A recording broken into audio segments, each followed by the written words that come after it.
সন্ধ্যা ধীরে ধীরে নামছে। আকাশ ঢেকে গেছে মেঘে। গরমের 1 মাস পর হঠাৎ দুপুরে বৃষ্টি নামছে। পুরো গ্রাম যেন একটা স্বস্তির নিঃশ্বাস ফেলছে, কিন্তু বৃষ্টির পর মেজাজটা মধুর অন্যরকম। গ্রামের এক প্রান্তে 3 বন্ধু, ফিরোজ আর রমেশ আর মিঠু, ছোট্ট একটা চা দোকানে বসে আছেন। একটা অদ্ভুত মেজাজ। আমি তোদের তিনজনকে চা দিয়েছি। গরম থাকতে খা, ঠান্ডা লাগলে আমাকে গাল দিবি আবার। বড় লোক, যদিও তোমার চা ঠান্ডা হলে গলা দিয়ে নামবে, কিন্তু একটু জুড়ে জুড়ে খেতে হবে। আজকে তো তোর মুখে হাসি ফোটা লাগছে। আগের কয়েকদিন ধরে তো একদম মন খারাপ লাগছিল। ভাবছিলাম আবার কোথাও ঝগড়া করলে নাকি। এমন বৃষ্টিতে গরম চা খেলে দেহ গরম থাকে। আগে তো আমি খেয়ে যেতাম, এখন ভাবতে হচ্ছে দুটো কিনবো কিনা। আমার দোকানের অবস্থা খারাপ। হঠাৎ রমেশ বলে উঠল, আচ্ছা, বিড়ির যে দাম বেড়েছে শুনেছিস তোরা? আজ বাজারে গিয়ে দেখি এক প্যাকেটে 5 টাকা বেড়েছে। কি বলিস? এত দাম বাড়লে গরিব মানুষেরা বাঁচবে কি করে? চার সাথে একটা বিড়ি, এটাই তো জীবনের শান্তি। আগে তো 10 টাকায় 3টা খেতাম, এখন একটা কিনে আরেকটার চিন্তা করতে হয়। আমার দোকানের কেন বেচার অবস্থাও খারাপ। আগে একটা খেত, এখন অর্ধেক ফুকেই রেখে দেয়। হঠাৎ সেখান থেকে মিঠু উঠে দাঁড়ায়। রমেশ বলে, কি রে ভাই, মিঠু, হঠাৎ উঠে দাঁড়ালি যে? আমি একটু পেছনে যাই, হঠাৎ ডাক পড়েছে যে আবার। বেটা, এক কাপ চা খেয়ে ডাক পড়ে যায় তোর? আরে ভাই, চুপ কর তুই এবার। দাঁড়া, আমি পাশে জঙ্গল থেকে কাজটা সেরে আসি। এই বলে জঙ্গলের দিকে চলে যায় মিঠু। ধীরে ধীরে ঝোপঝাড়ের মধ্যে গায়েব হয়ে গেল। এদিকে ফিরোজ আর রমেশ চা খেতে খেতে গল্প করে চলল। সময় কেটে যেতেই থাকলো, কিন্তু মিঠু ফিরল না। চারিদিকে একটু নীরবতা ছিল। ফিরোজ একটা শ্বাস ফেললো আর বলল, ওরে রমেশ, বেশ কিছুক্ষণ তো হয়ে গেল, ছেলেটা এখনো আসেনি। ওর কিছু হলো নাকি আবার? আমিও ভাবছি, অনেকক্ষণ ধরেই তো গেল, কিন্তু এখন আসলো না। আমার চিন্তা হচ্ছে। এত রাতে কে যায়? রমেশ, তুই এক কাজ কর, তুই একটু গিয়ে দেখে আয়। চল, এক কাজ করি, দুইজন মিলেই যাই। তারপর তারা দুজনে হাঁটতে হাঁটতে জঙ্গলের দিকে যাওয়া শুরু করলো। গাছগুলোর ছায়া আরো গাঢ় হয়ে আসছিল, আর দূরে বজ্রপাতের গর্জন এক অদ্ভুত রহস্যময় পরিবেশ তৈরি করছিল। মিঠু, ও মিঠু, কিরে, কি গেলি? মিঠুর তো কোনো খোঁজ পাওয়া যাচ্ছে না। কোথায় গেল? চল, আরো একটু সামনে গিয়ে দেখি। তারপর তারা সামনের ঝোপের দিকে এগিয়ে গেল। সামনে গিয়ে রমেশ বলে উঠল, দেখ ফেরোজ, সামনে কিছু একটা পড়ে আছে মনে হচ্ছে, চল সামনে গিয়ে দেখি। তারপর তারা সামনে গিয়ে দেখে মিঠুর নিথর দেহ পড়ে আছে। তারা দুইজনেই অবাক হয়ে দাঁড়িয়ে যায়। তাদের দুইজনের গায়ে কাঁটা দিয়ে উঠে। রমেশ বলে উঠল, একে মিঠুর অবস্থা, এই অবস্থা হলো কি করে?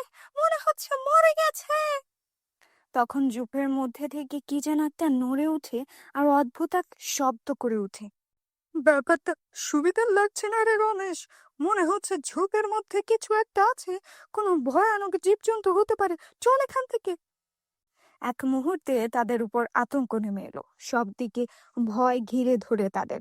একে অন্যকে তাকিয়ে একটা শব্দ না বলেই তারা দ্রুত হাঁটতে শুরু করলো। টর্চের আলো ঝলমল করছে। শুকনো পাতা আর ডালপালাগুলো তাদের হাতে ভেঙে পড়ছে। ঝোপঝাড় ঠেলে তারা দৌড়ে চা দোকানে ফিরে গেল। ওই জায়গায় কিছু একটা ছিল, আর সেটা মানুষ ছিল না ফিরোজ। কি হয়েছে তোর? এমন চোরের মতো কাঁপছো কেন? হে, মিঠু, মিঠু মারা গেছে জঙ্গলে। এ কথা শুনে নিতাই চমকে উঠল আর বলে, কি বলছো? যতদূর আমি জানি এই জঙ্গলে কোনো বিপজ্জনক প্রাণী নেই। দাঁড়া দাঁড়া, একটু আন্দাজ করে নি। কি আন্দাজ করলে এবার বলো তো, দেরি না করে। পিশাচ! আমার মনে হচ্ছে সে আবার জঙ্গলে ফিরে এসেছে। পিশাচ? কই, এতদিন ধরে তো এই গ্রামে আছি, কোনোদিন তো শুনলাম না কোনো পিশাচের কথা। শোন, আজকে থেকে অনেক বছর আগে গ্রামে একটা পিশাচের উপদ্রব ছিল। তখন গ্রামের হেজারা তাকে জঙ্গলে বন্দি করেছিল। হয়তো কোনোভাবে সে আবার মুক্তি পেয়ে গেছে। মানে, ভূতটা আমার জাগ্রত হয়েছে? আমি নিশ্চিত বলতে পারছি না, তবে তোদের ওই মৃতদেহটা এভাবে ফেলে আসা ঠিক হয়নি। কে জানে এতক্ষণে ওই দেহটার কোনো অস্তিত্ব আছে কিনা। তাহলে আমাদের এখন কি করা উচিত? চল, আমি আছি সাথে। আমাদের এখনই যেতে হবে জঙ্গলে। রমেশ, আমার দোকান থেকে কেরোসিন নিয়ে আসিস সাথে করে। তারপর তারা তিনজন মানুষ মশাল হাতে নিয়ে ধীরে ধীরে অন্ধকার বনের দিকে হাঁটছে। আগুনের আলোয় তাদের ঘামান্ত মুখ স্পষ্ট দেখা যাচ্ছিল।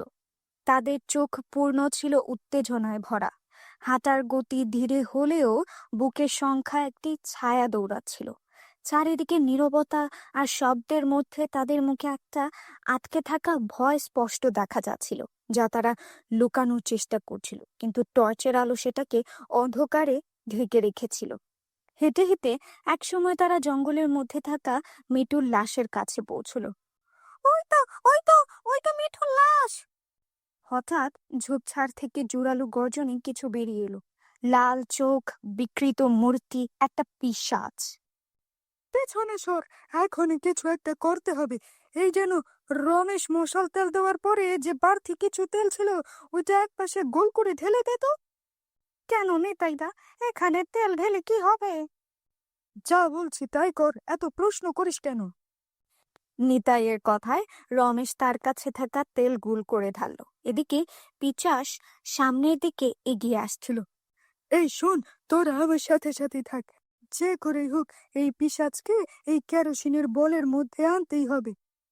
এইদিকে পিশাচ সামনের দিকে এগিয়ে আসছে।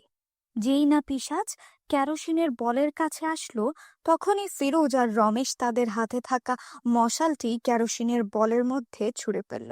আর পিশাচের চারপাশে আগুন জ্বলতে থাকলো। আগুনটির ভেতরেই গর্জন শুরু করছে পিশাচ। আমি ছাড়বো না, আমি থারবো না, আমি আবার ছেড়ব। সে গর্জন করে আগুন থেকে বেরিয়ে আসার চেষ্টা করে, কিন্তু আগুনের অদৃশ্য শক্তি তাকে আটকে রেখেছে। পুরো জঙ্গলে আগুনের জ্বলন্ত গন্ধ ছড়িয়ে পড়েছিল।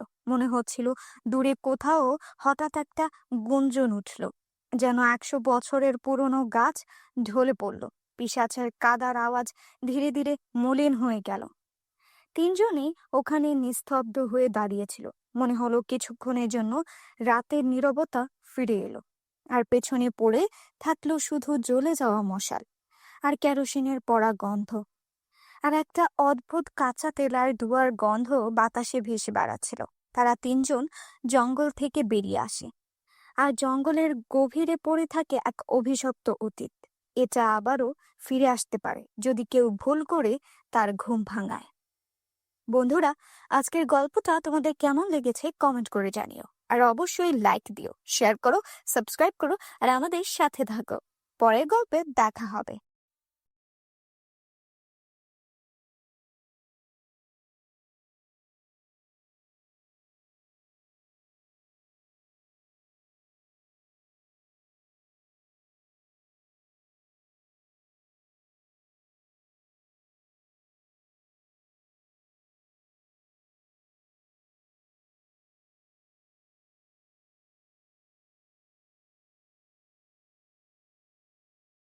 মোরুলের রাক্ষসী বউ। এই তো, এই অসময় তুই আমাদের ডেকেছিস কেন? তোর কি মরণের ভয় নেই? যখন তখন তুই ওদের ডাকিস, ঘর থেকে তোর খাট আলাদা করে দিব কিন্তু। না, তোমরা রাগ করো না, আমি তোমাদেরকে খুশি করব। আমাদের নাকি খুশি করবে? বেশ, তবে বল, কেন ডেকেছিস আমাদের? আমি পৃথিবীর সবচেয়ে শক্তিশালী তান্ত্রিক হতে চাই। দয়া করে তোমরা আমাকে সাহায্য করো। শখ দেখে বাঁচি না। এই পেতনি, দেরি না করে ওর খাটটা মুটকে দে তো। ওর সাহস অনেক বেড়ে গেছে। আহা, তোমরা রেগে যাচ্ছ কেন? বললাম তো আমি তোমাদের খুশি করব। তোমরা যা চাইবে আমি তোমাদের তাই দিব। সত্যি বলছিস তো? যা চাইবো তাই দিবি? হ্যাঁ, সত্যি বলছি, বলো কি চাও তোমরা? 10টা 5 থেকে 10 বছরের বাচ্চা চাই। তুই যদি আমাদের 10টা বাচ্চা খাওয়াতে পারিস তাহলে তোকে আমরা পৃথিবীর সবচেয়ে শক্তিশালী যান্ত্রিক বানিয়ে দেব।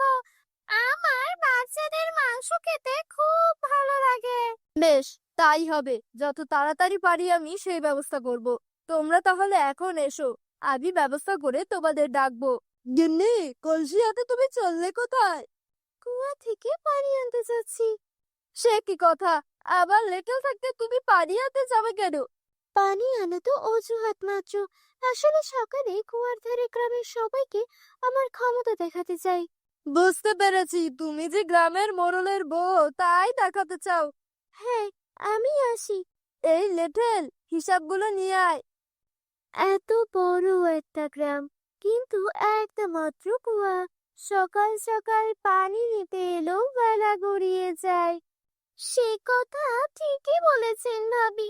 এত সকাল সকাল পানি নিতে আসি, তবুও দেখি লম্বা লাইন পড়ে গেছে। কে জানে কখন আমাদের সময় আসবে। ওদিকে বাড়ির সব কাজ ফেলে রেখে এসেছি। বাড়ি গিয়ে সকালের কাজ শেষ করতেই দুপুর হয়ে যায়। এই, সবাই সরে যাও, আমি পানি নেব। এই যে মহিলা এসেছে একজন, গ্রামের মোড়লের বউ হয়ে যেন সকলের মাথায় একদম কিনে নিয়েছে। সেই কোন সকালে এসে দাঁড়িয়ে আছি আমরা, পানি নিতে পারছি না, আর উনি সবার শেষে এসে কিনা এখন সবার আগে পানি নেবেন। হ্যাঁ, মোরলের বউ হয়ে মাথা কিনে নিয়েছি। ক্ষমতা থাকলে তোমরাও কিনে দেখাও। এই সরো সবাই। দেখলে ভাবি, প্রতিদিন এসে এভাবে পানি নিয়ে চলে যায় আর তামাক দেখিয়ে যায়। সে তো দেখবই, ফকিরের ঘর থেকে গিয়ে মোড়লের ঘরে উঠেছে কিনা। ভালো বাড়ির মেয়ে হলে আর এমন করতো না। চলো, আমরা পানি নিয়ে বাড়ি চলে যাই, অনেক কাজ পড়ে আছে। পরের দিন সকালে সবাই আবারও কুয়ার ধারে লাইন করে দাঁড়িয়ে আছে। এমন সময় মোরলের বউ আসে। ওই দেখ, চলে এসেছে মোরলের বউ। আমাকে দেখে মুখ কালো বানানো। দাঁড়াও, দেখাচ্ছি মজা। এই বলে মোরলের বউ ওই মহিলার গায়ে ধাক্কা লাগিয়ে চলে যায়। আহ, চোখে দেখতে পান না নাকি? এভাবে কেউ কাউকে ধাক্কা দেয়? মোরলের বউকে দেখে সম্মান করে সরে না দাঁড়ালে এভাবে ধাক্কাই খেতে হয়। তার চেয়ে বড় কথা, তোদের মতো গরিবদের তো এটার জন্য খুশি হওয়া দরকার যে মোরলের বউ তোদের গায়ে ধাক্কা দিয়েছে। সর, এখন আমাকে পানি নিতে দে। দেখলে ভাবি, আজও এসে আগে আগে পানি নিয়ে চলে গেল, আবার অপমানও করলো। একে আর ছাড়া যাবে না। আচ্ছা, মোড়ল তো বিয়ে করেছে, অনেক দিন হয়েছে, কিন্তু ওদের এখনো বাচ্চা হলো না। এটা তো তুমি ঠিক বলেছো, এই কথা তো আমার মাথায় আসেনি। কাল আবারও আসতে দাও, ওকে তারপর মজা বোঝাবো। কি বউ, এমন নাকি ফুসতে ফুসতে বাড়ি ফিরলে যে? কি হয়েছে তোমার? তার রাগ দেখাবো না? ওই মোড়লের বউ প্রতিদিন পরে এসে আগে পানি নিয়ে যায়। আজকে আবার গায়ে ধাক্কা দিয়েছে, সাথে অপমানও করেছে। মোড়লের বউ বলে ওর খুব দেমাক, সবার সাথে খারাপ ব্যবহার করে। ওসব মানুষের ব্যবহারে কষ্ট পেও না, আল্লাহ ওদের বিচার করবেন। এই তান্ত্রিক, তুই আমাদের আশা দিয়েছিলি ছোট্ট বাচ্চা খাওয়াবি, এখনো তোর কোনো খবর নেই কেন? আমি চেষ্টা করছি, ব্যবস্থা করতে পারলেই তোমাদের ডাকবো। মনে রাখিস, বাচ্চা না পেলে তোকে চিবিয়ে খাবো আমরা। এই বলে শাকচুন্নি সেখান থেকে চলে যায়।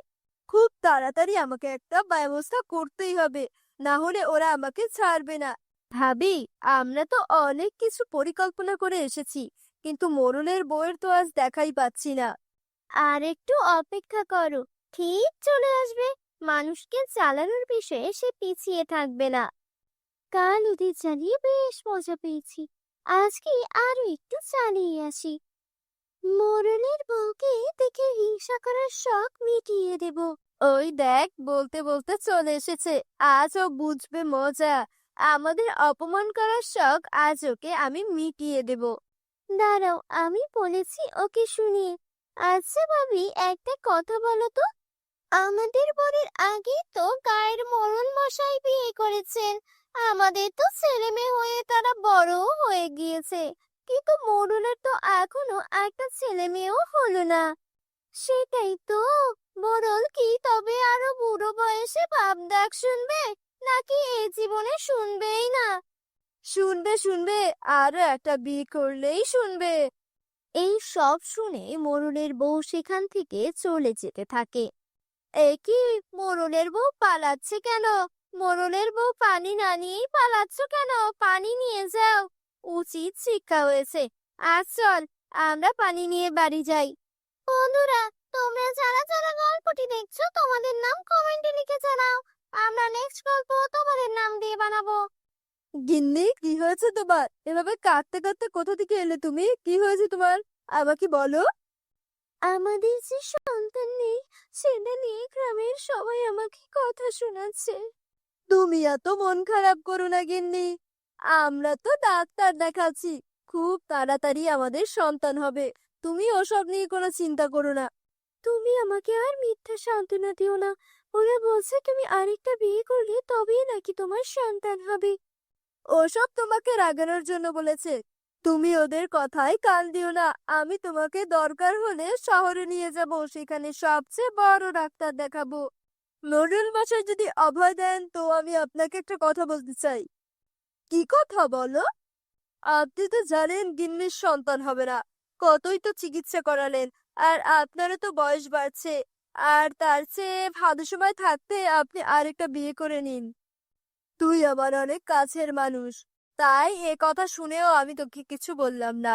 কিন্তু আর কোনোদিনও যদি এমন কথা উচ্চারণ করিস তবে আমি তোকে দেখে নেব। আমার গিন্নিকে আমি অনেক ভালোবাসি। মাফ করবেন মোড়ল মশাই। মোড়লের রাক্ষসী বউ। এই তো, এই অসময় তুই আমাদের ডেকেছিস কেন? তোর কি মরণের ভয় নেই? যখন তখন তুই ওদের ডাকিস, ঘর থেকে তোর খাট আলাদা করে দিব কিন্তু। না, তোমরা রাগ করো না, আমি তোমাদেরকে খুশি করব। আমাদের নাকি খুশি করবে? বেশ, তবে বল, কেন ডেকেছিস আমাদের? আমি পৃথিবীর সবচেয়ে শক্তিশালী তান্ত্রিক হতে চাই। দয়া করে তোমরা আমাকে সাহায্য করো। শখ দেখে বাঁচি না। এই পেতনি দেরি না করে ওর খাটটা মুটকে দে তো। ওর সাহস অনেক বেড়ে গেছে। আহা, তোমরা রেগে যাচ্ছ কেন? বললাম তো আমি তোমাদের খুশি করব। তোমরা যা চাইবে আমি তোমাদের তাই দিব। সত্যি বলছিস তো? যা চাইবো তাই দিবি? হ্যাঁ, সত্যি বলছি। বলো, কি চাও তোমরা? 10টা 5 থেকে 10 বছরের বাচ্চা চাই। তুই যদি আমাদের 10টা বাচ্চা খাওয়াতে পারিস, তাহলে তোকে আমরা পৃথিবীর সবচেয়ে শক্তিশালী যান্ত্রিক বানিয়ে দেব। আমার বাচ্চাদের মাংস খেতে খুব ভালো লাগে। বেশ, তাই হবে। যত তাড়াতাড়ি পারি আমি সেই ব্যবস্থা করব। তোমরা তাহলে এখন এসো, আমি ব্যবস্থা করে তোমাদের ডাকবো। গিন্নি, কলসি হাতে তুমি চললে কোথায়? কুয়া থেকে পানি আনতে যাচ্ছি।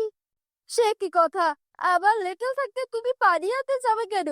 পানি আনা তো অজুহাত মাত্র।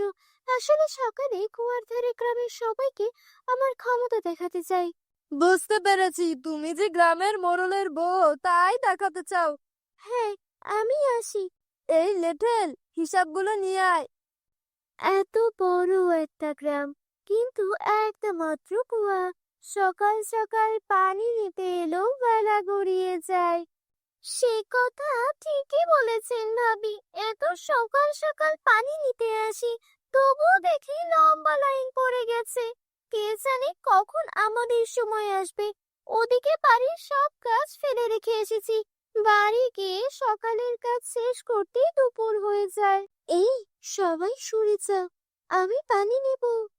এই যে মহিলা এসেছে একজন, গ্রামের মোড়লের বউ হয়ে যেন সকলের মাথায় একদম কিনে নিয়েছে।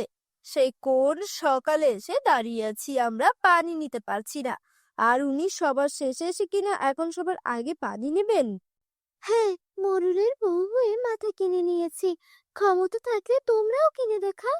এই সরো সবাই। দেখলে ভাবি, প্রতিদিন এসে এভাবে পানি নিয়ে চলে যায় আর তামাক দেখিয়ে যায়। সে তো দেখবই, ফকিরের ঘর থেকে গিয়ে মোড়লের ঘরে উঠেছে কিনা। ভালো বাড়ির মেয়ে হলে আর এমন করতো না। চলো, আমরা পানি নিয়ে বাড়ি চলে যাই, অনেক কাজ পড়ে আছে। পরের দিন সকালে পরের দিন সকালে সবাই আবারও কুয়ার ধারে লাইন করে দাঁড়িয়ে আছে। এমন সময় মোড়লের বউ আসে। ওই দেখ, চলে এসেছে মোড়লের বউ। আমাকে দেখে মুখ কালো বানানো, দাঁড়াও, দেখাচ্ছি মজা। এই বলে মোড়লের বউ ওই মহিলার গায়ে ধাক্কা লাগিয়ে চলে যায়। আহ, চোখে দেখতে পান না নাকি? এভাবে কেউ কাউকে ধাক্কা দেয়?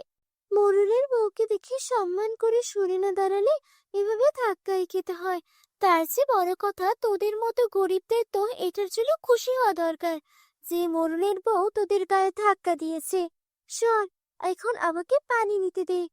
দেখলে ভাবি, আজও এসে আগে আগে পানি নিয়ে চলে গেল, আবার অপমানও করলো। একে আর ছাড়া যাবে না। আচ্ছা, মোড়ল তো বিয়ে করেছে, অনেক দিন হয়েছে, কিন্তু ওদের এখনো বাচ্চা হলো না। এটা তো তুমি ঠিক বলেছো। এই কথা তো আমার মাথায় আসেনি। কাল আবারও আসতে দাও, ওকে তারপর মজা বোঝাবো। কি বউ, এমন নাকি ফুঁসতে ফুঁসতে বাড়ি ফিরলে যে? কি হয়েছে তোমার? তার রাগ দেখাবো না। ওই মোড়লের বউ প্রতিদিন পরে এসে আগে পানি নিয়ে যায়। আজকে আবার গায়ে ধাক্কা দিয়েছে, সাথে অপমানও করেছে। মোড়লের বউ বলে ওর খুব দেমাক, সবার সাথে খারাপ ব্যবহার করে। ওসব মানুষের ব্যবহারে কষ্ট পেও না, আল্লাহ ওদের বিচার করবেন। এই তান্ত্রিক, তুই আমাদের আশা দিয়েছিলি ছোট্ট বাচ্চা খাওয়াবি, এখনো তোর কোনো খবর নেই কেন? আমি চেষ্টা করছি, ব্যবস্থা করতে পারলেই তোমাদের ডাকবো। মনে রাখিস, বাচ্চা না পেলে তোকে চিবিয়ে খাবো আমরা। এই বলে শাকচুন্নি সেখান থেকে চলে যায়।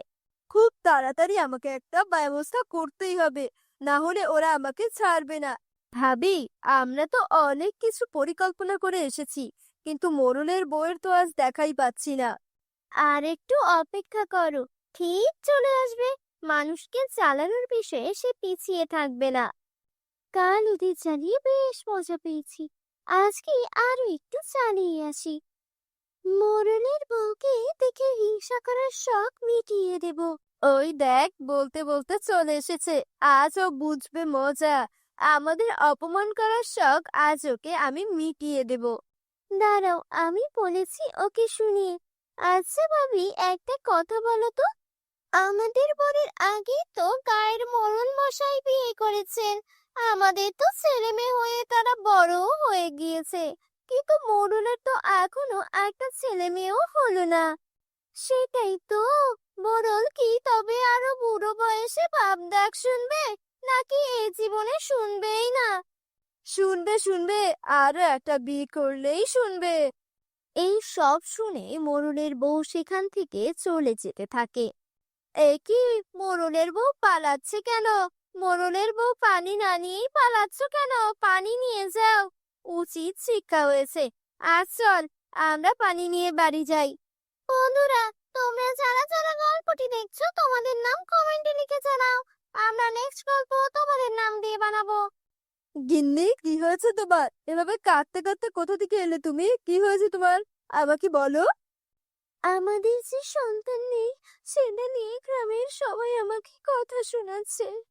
তুমি এত মন খারাপ করো না গিন্নি, আমরা তো ডাক্তার দেখাচ্ছি, খুব তাড়াতাড়ি আমাদের সন্তান হবে। তুমি ওসব নিয়ে কোনো চিন্তা করো না। তুমি আমাকে আর মিথ্যা সান্ত্বনা দিও না। ওরা বলছে তুমি আরেকটা বিয়ে করলে তবেই নাকি তোমার সন্তান হবে। ওসব তোমাকে রাগানোর জন্য বলেছে, তুমি ওদের কথায় কান দিও না।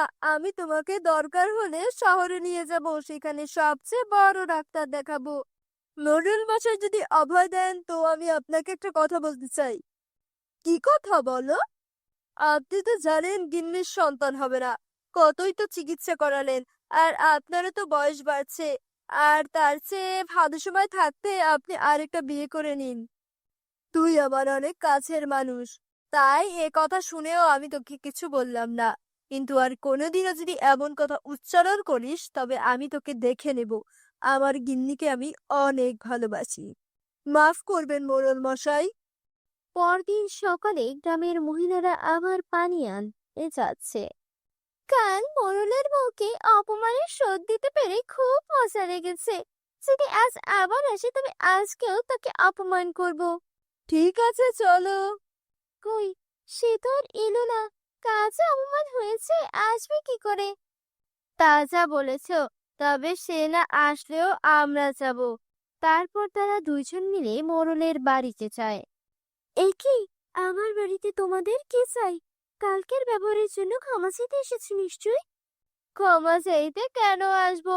আমরা কি ভুল কিছু বলেছি? আমরা তো এসেছি আপনাকে দেখতে। এসে মোড়লের বউ প্রতিদিন আসে, সে আজ এলো না, কিছু হলো কিনা তাই দেখতে এলাম। আমি তো ভাবলাম একদিনে আবার মা হয়ে গেল কিনা, তা আসি। আপনি তো দেখি ঠিকই আছেন। এই চল। গিন্নি, ওরা এসেছিল কেন? আর তুমি এভাবে কাঁদছো কেন? ওরা কাল ওখানে অপমান করেও থামেনি, আজ বাড়িতে এসে আবারও আমাকে অপমান করে গেছে। এই অপমান আমি আর সহ্য করতে পারছি না। তুমি কিছু কর, না হলে আমাকে আর বাঁচাতে পারবে না। ঠিক আছে, দেখি কি করা যায়, তুমি ঘরে যাও। তারপর মোড়ল মন খারাপ করে বসে থাকে। তখন লেঠেল বলে, মোড়ল মশাই, আমি একজন তান্ত্রিকের খোঁজ জানি, অনেক বড় তান্ত্রিক, অনেক অসাধ্য সে সাধন করতে জানে। আপনি একবার গিন্নিমাকে নিয়ে তার সাথে দেখা করে আসুন। ঠিক আছে, তবে তাই করব। কালই সেখানে যাব আমরা।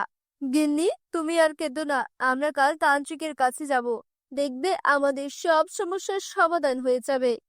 পরদিন ভোরবেলা মোড়ল তার বউকে নিয়ে তান্ত্রিকের কাছে যায়। বল, কি সমস্যা তোদের? আমাদের বিয়ে হয়েছে অনেক বছর, কিন্তু আমাদের কোনো সন্তান হয় না। আমরা একটা সন্তান চাই।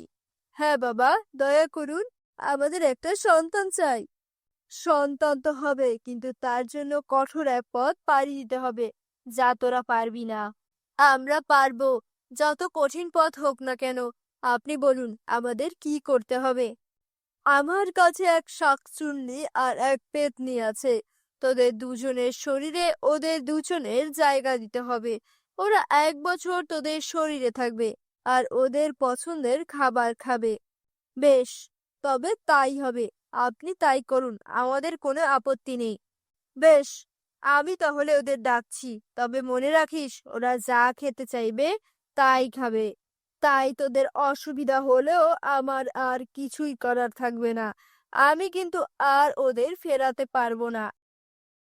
আমরা চলে এসেছি। বেশ, তাহলে এবার ওদের শরীরে মিশে যা। তারপর শাকচুন্নি আর পেতনি ওদের দুজনের শরীরে মিশে যায়। তারপর তারা নিজেদের গ্রামের দিকে রওনা হয়।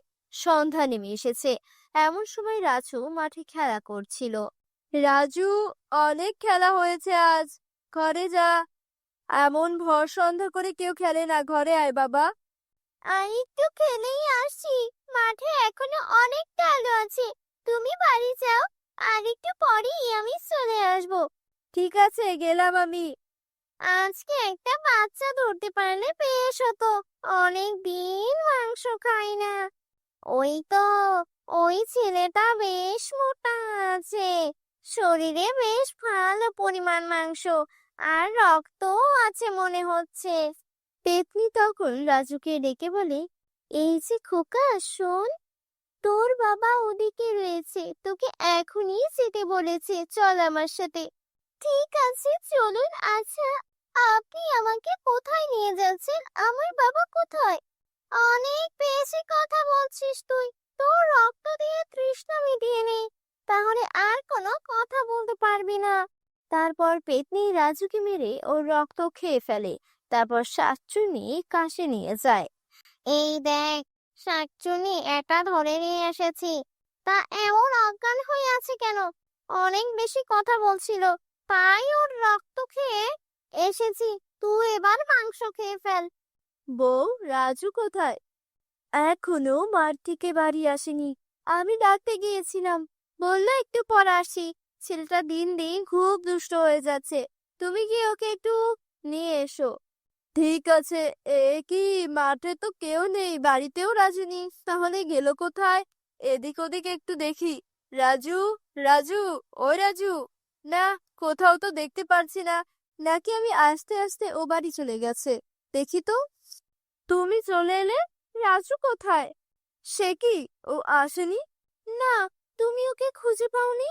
মাঠে তো কেউ নেই। আমি এদিক ওদিক অনেক খুঁজে দেখেছি, কিন্তু কোথাও পেলাম না। কি বলছো এসব? আমার ছেলে কোথায় গেল? একটু আগেই তো আমি নিজেকে কে ওকে দেখে এলাম। আমি কেন ওকে সাথে নিয়ে এলাম না? এই বলে রাজুর মা কাঁদতে থাকে। এভাবে কেঁদো না বউ। কোথায় আর যাবে? ও নিশ্চয়ই আশেপাশের কোথাও আছে। সবাই মিলে খুঁজে নিয়ে আসবো ওকে। তুমি কোনো চিন্তাই করো না। আজে কাজে আসতে বেশ দেরি হয়ে গেল। মোড়ল মশাই যে কি বলবে কে জানে। এক কাজ করি, বাড়ির সামনে দিয়ে না গিয়ে আমি বরং বাড়ির পেছন দিয়ে ঢুকি। তারপর মোড়ল মশাই সামনে পড়লে বলবো অনেকক্ষণ এসেছি, বাড়ির পেছনে দিয়ে কাজ করছিলাম। আর যদি না পারে তবে কিছুই বলবো না। এই বলে সে মোড়লের বাড়ির পেছন দিয়ে যাচ্ছিল। এমন সময় সে দেখে, এই কি, বাড়ির পেছনে এসব কিসের হাট পড়ে আছে? দেখে তো কোনো পশুর হাড় মনে হচ্ছে না। তবে এগুলো কিসের? আর মোড়ল মশাই যদি কোনো পশু জবাই করতেন তবে তো আমাকে নিয়েই করতেন। তাহলে এগুলো এখানে এলো কি করে? মনে হয় কেউ ফেলে গেছে। আমি এগুলো নিয়ে ফেলে দেই, তাহলে আর কারো কথা শুনতে হবে না। কাল রাতে খুব তৃপ্তি করে ওই কচি ছেলেটার শরীরের মাংস খেয়েছি। আজ আরেকটা খেলে কিন্তু মন্দ হয় না। ঠিক বলেছিস। আর ওই কচি ছেলের রক্ত খেয়ে আমার আরো রক্ত খেতে ইচ্ছে করছে। এখন এসব কথা আর বলতে হবে না। দেয়ালেরও কার্ড আছে। সে কখন এসেছি? মোড়ল মশাইয়ের কোনো খবরই তো নেই। অন্যদিন হলে তো এত বেলায় কাজ করিয়ে অস্থির করে ফেলতো। আজ তার কোনো পাত্তাই পাওয়া যাচ্ছে না। কিরে, একা একা কি বিড়বিড় করছিস? ও কিছু না। চলুন মোড়ল মশাই, আজ তো তালুকদারের কাছে যাওয়ার কথা। তুই যা, আমার শরীর তেমন ভালো লাগছে না। আজ মোড়লের হঠাৎ কি হলো কিছুই বুঝতে পারছি না। ওনার অনেক বেশি শরীর খারাপ থাকলেও এমন করেন না। আর আজকে তো দেখতে তেমন অসুস্থও মনে হলো না, বরং আরো বেশি সুস্থ লাগছিল। তাও কেন এমন করলেন কিছুতেই বুঝতে পারছি না। সে যাই হোক, আমি আমার কাজ করি। মন খারাপ থাকার কারণে এমন হতে পারে। আমার কেন যেন মনে হচ্ছে মোড়লের বাড়ির পেছনেই হাড়ের সাথে এই বাচ্চাগুলো হারিয়ে যাওয়ার একটা সম্পর্ক আছে। দুদিন দুটো বাচ্চা হারিয়ে গেল, আর সে দুদিনেই মোড়লের বাড়ির পিছনে আমি হাড় পেলাম। হাড়গুলো দেখেও আমার বেশ সন্দেহ হয়েছিল। এটা আর এড়িয়ে গেলে হবে না। আমি গিয়ে সবার সাথে একটু কথা বলি। কিছু হলে পরে নিজেকে ক্ষমা করতে পারবো না। চাকরির ভয়ে গ্রামের মানুষের এত বড় ক্ষতি আমি হতে দিতে পারি কি করে? এই গ্রামে এসব কি হচ্ছে? আমি কি করে আমার ছেলেকে ভুলে থাকবো? আমাদের আর এভাবে বসে থাকলে চলবে না। কিছু একটা করতেই হবে। তিনটা বাচ্চা নিখোঁজ। তারা কোথায় আছে, কেমন আছে, বেঁচে আছে কিনা কিছুই জানি না আমরা। এমন সময় লেঠেল দৌড়ে আসে। কিরে, তুই এভাবে হাঁপাতে হাঁপাতে আসছিস কেন? স্থির হ। তালুকদারের ছেলে নিখোঁজ হওয়ার কথা শুনে আমার মাথা আর কাজ করছে না। আমি তোমাদের একটা কথা বলতে চাই। আমার মনে হচ্ছে এসবের সাথে মোড়ল জড়িত। কি বলছিস এসব? হ্যাঁ, ঠিকই বলছি আমি। দুদিন দুটো বাচ্চা নিখোঁজ হয়েছে, আর এই 2 দিনেই আমি মোড়লের ঘরের পিছনে অনেক হার পেয়েছি। সেই সাথে আমি মোড়লের অনেক পরিবর্তন খেয়াল করেছি। বলিস কি? এখনই চলো, সবাই দেখি কি অবস্থা। সবাই তখন মোড়লের বাড়ির পেছনে যায়। আরে সত্যি তো, আজও এখানে হার পড়ে আছে। তার মানে এদের সন্তান নাই বলে গ্রামের সবার সন্তান খাওয়া শুরু করেছে। চলো, আজ ওদের ছাড়বো না। তখন সবাই মিলে মোড়ল আর তার বউকে ধরে। এই গ্রামে তোদের কোনো জায়গা হবে না। বেরিয়ে যা তোরা। আর যদি কোনোদিন এই গ্রামে তোদের দেখি তাহলে সেদিন তোদের মেরে ফেলবো। আমরা তো বুঝতে পারছি, কিন্তু আমাদের সাথে শাকচুনি আর পেতনি আছে। ওরা এই কাজগুলো করেছে। তাহলে এবার আমরা কি করব? তান্ত্রিকের কাছে চলো, দেখি কোনো উপায় করা যায় কিনা। কিরে, তোরা এখনো এসেছিস কেন? তোদের তো 1 বছর পর আসার কথা। বাবা, আপনার শাকচুলি আর পেতনি 3জন বাচ্চাকে খেয়ে ফেলেছে। আর গ্রামের লোকেরা আমাদের মেরে গ্রাম থেকে তাড়িয়ে দিয়েছে। আমাদের সন্তান চাই না। আপনি ওদের ফিরিয়ে নিন। না না না, তা হবে না। না না, তা হবে না। আমি তো আগেই বলেছিলাম, একবার দিয়ে দিলে আর সম্ভব না। এখন উপায় কি আমাদের? তান্ত্রিক তো কোনো উপায় বলে দিল না। এবার তাহলে আমাদের কি হবে? আমরা যেখানেই থাকি ওরা আমাদের দিয়ে মানুষ মারবে। নিজেদের সন্তানের লোভে আমরা অনেক বড় ভুল সিদ্ধান্ত দিয়ে ফেলেছি। তাই এর মাসুল এখন আমাদের দিতে হবে।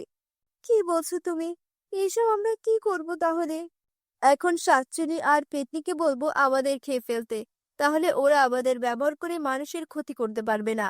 আমরা আমাদের লোভের মাসুল দেব।